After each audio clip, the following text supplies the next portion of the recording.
Ag PhD full episodes and more are now available on Acres TV, the newest ag platform connecting you to fields of information. Look for us on watchacrestv.com.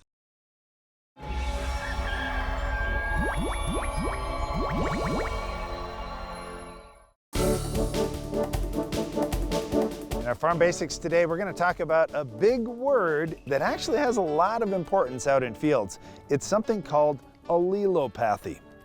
So what allelopathy is when a plant puts chemicals out into the soil, and don't worry, it's not like super harmful chemicals to humans. How about we say organic compounds, Okay, Brian? thank you. Organic compounds into the soil to prevent other plants from growing. So basically, it's like a plant's natural herbicide to kill other plants. Well, this is very interesting because we do see, if you're looking in your garden, if you're looking, just anywhere in nature, you'll see some spots where, hey, nothing's growing around that tree or that bush or that plant. That's kind of a neat thing, and you wonder why that is. Wonder how the plant has natural defense against competition. Well, it's what we call allelopathy. Now, it's not the same organic compounds coming out of every one of these plants. It's different ones that are going to try to fight things off. I raised some alfalfa on some of my ground, and this is one thing that I like about alfalfa. Alfalfa has some allelopathy to try to fight off some of the weed competition in alfalfa fields.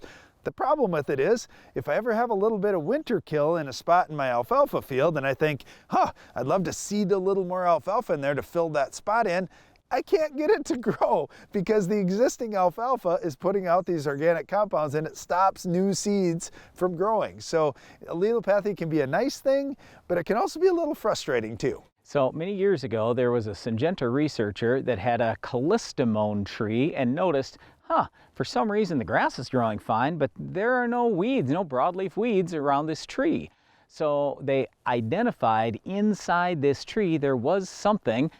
I'm going to call it allelopathy. You can call it whatever you want. But anyway, they ended up creating Callisto herbicide that is the most commonly used herbicide in corn today, at least other than Roundup.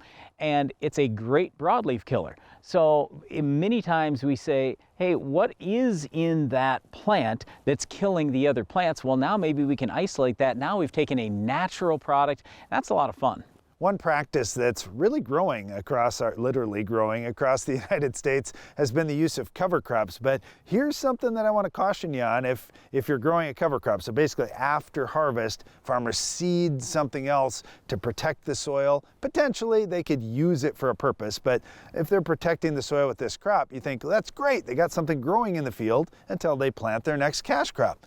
The challenge can be if you pick the wrong cover crop, it could have some allelopathy that could affect your future crop. One example, cereal rye. This gets used a lot on cover crop acres across the country, but if you plant corn right into cereal rye, there is a little bit of a negative factor there due to the allelopathy from the cereal rye. So our whole point here is allelopathy has some positives and some negatives. You just need to understand which plants have that allelopathy and which plants could be negatively impacted from that allelopathy. Well, one thing about our weed of the week, I don't care if it has allelopathy or not, it hurts yield in crop fields. So we'll show you how to stop this tough weed later in the show.